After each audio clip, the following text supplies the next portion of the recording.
Kita ang saya at super energetic pa rin na Atasha Mulak sa kanyang pagbabalik sa programang Eat Bulaga. Tuwang-tuwa na lang si Julia Barreto na nakatabi niya sa nakikita niya kay Atasha.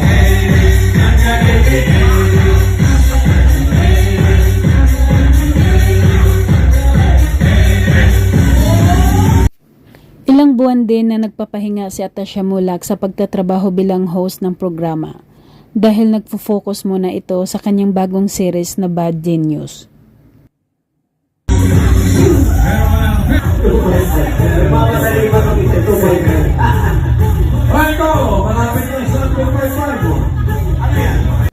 Namimiss niya sobra sa kakulitan at sa pagsayaw ang kanyang mga kasamahan sa Eat Bulaga katulad ni Karen, Raisa May at Miles.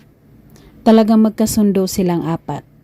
Number 783. I love it. 783. I'm inviting you to stream. Iniimbitahan din ni Atasha Mulak ang mga audience ng Eat Bulaga na panoorin ang series na Bad Genius kung saan siya ang bida at ka-love team niya dito si Jairus Aquino. Bad Genius is a series every Friday.